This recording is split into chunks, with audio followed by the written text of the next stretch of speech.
Hi everyone, I'm Emily. Thanksgiving was supposed to be a day to feel thankful and spend time with family, but for me, it became one of the hardest days I've ever been through. I'm a senior in high school, and I love architecture and design. This year was important for me because I was working toward my future, but things at home have been different ever since my mom passed away and my dad remarried. Now, my stepmom Susan lives with us, along with her 2 kids. It's been tough, with lots of mixed emotions. My dad tries to keep the peace, which makes it hard for me to talk to him about anything related to Susan. She always finds a way to make everything about her and her kids, and I often feel left out, like I don't belong in my own home.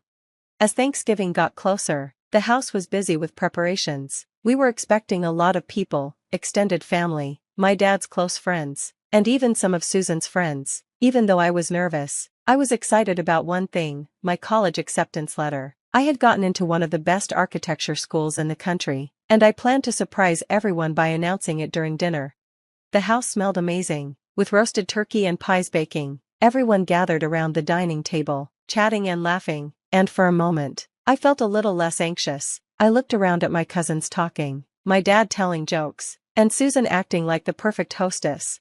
When dessert came out, I knew it was my chance. My heart was racing, but I stood up and tapped my glass to get everyone's attention. I have some great news, I said, trying to stay calm. I've been accepted into the architecture program at.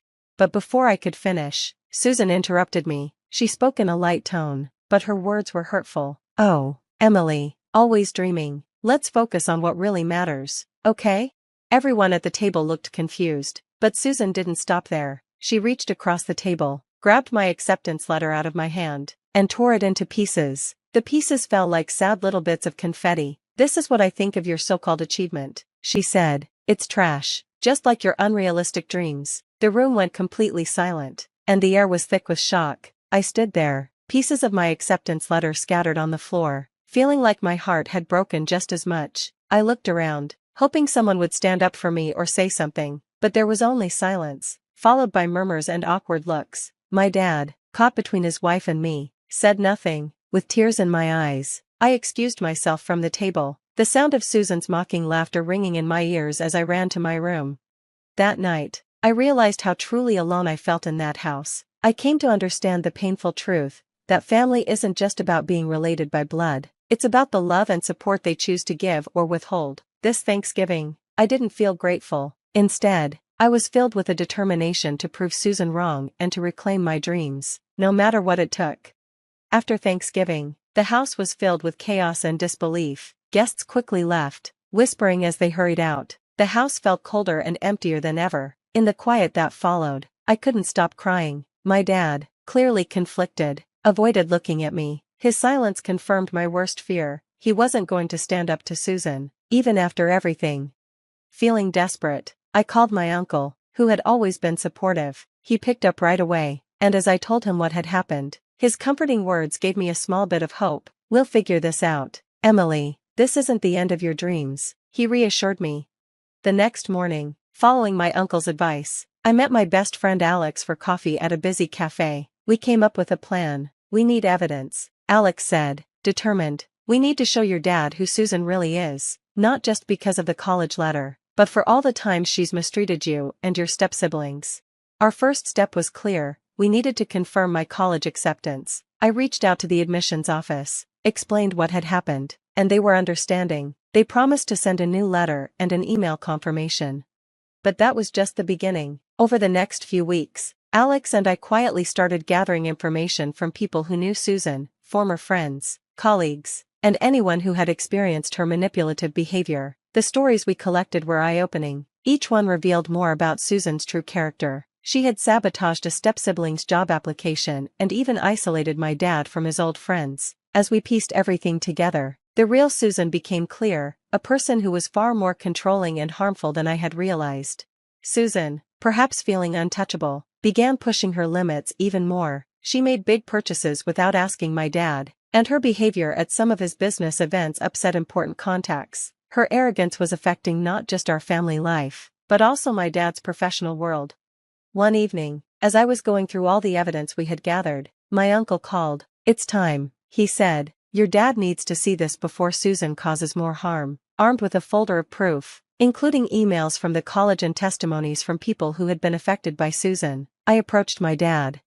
He looked tired, like a shadow of the lively person he used to be. "Dad," I said, my voice steady even though my hands were shaking, "I need you to see something important." As he read through the documents, listened to the recordings, and saw the confirmation of my college acceptance, I could see his emotions shift. He looked sad, but also like he was realizing something big. It was clear that he now had a tough decision to make. Susan had been controlling our lives from behind a mask, pretending to care while secretly manipulating everything. Finally, my dad spoke, his words heavy with meaning. "We need to talk, Emily," he said. "We need to talk about Susan."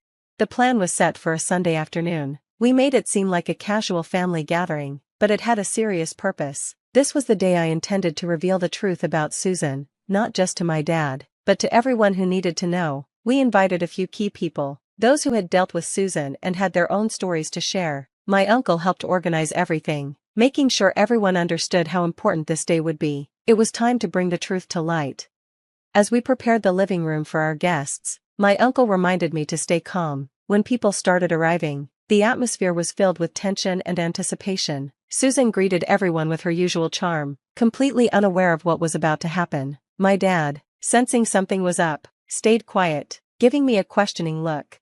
Once everyone was seated, I stood up. My hands were shaking slightly, but my voice was strong. "Thank you all for coming today," I began. "I know this seems like a regular gathering, but it's important. It's about my future, and the future of our family." I glanced at my dad, who nodded for me to continue. "This isn't easy, but it's necessary. Many of you have had experiences with Susan that were less than positive, and today we are bringing those to light, not out of spite, but to find the truth."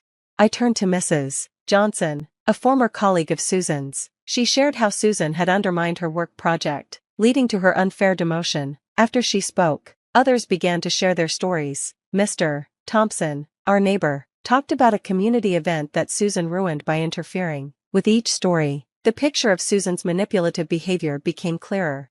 Susan's face grew pale, and her usual calm demeanor began to slip as more people spoke. My dad's expression darkened with each new revelation, as he started to piece together the truth he had been avoiding. When it was my turn, I held up my shredded college acceptance letter, now taped back together, a symbol of what Susan had done. "This was my college acceptance letter, which Susan tore up on Thanksgiving," I said. "It should have been a night of celebration, but it turned into one of the worst nights of my life." The room fell silent as everyone absorbed the weight of what had happened. My dad, who had been quietly listening the entire time, finally stood up. His usual indecision was gone, replaced with determination. "I can't ignore this any longer," he said, his voice filled with emotion. "Susan, these actions cannot be part of this family." Susan tried to defend herself, making excuses and denying everything, but the evidence was too strong. Her true nature had been revealed, and there was no way for her to hide anymore. As the gathering came to an end and the guests began to leave, my dad stopped me at the door. "I'm sorry, Emily," he said, his eyes filled with regret. "I should have seen this sooner. We'll fix this. We'll make things right." That day marked a turning point. It was the beginning of the end of Susan's control over our lives, and the start of a new chapter, one led by truth and integrity. After that day, the fallout for Susan was fast and severe. Word of her actions spread quickly through the community, and her carefully built image fell apart. Friends and acquaintances distanced themselves from her, not wanting to be associated with her manipulative behavior. Even her social media profiles became ghost towns, reflecting how isolated she had become in real life.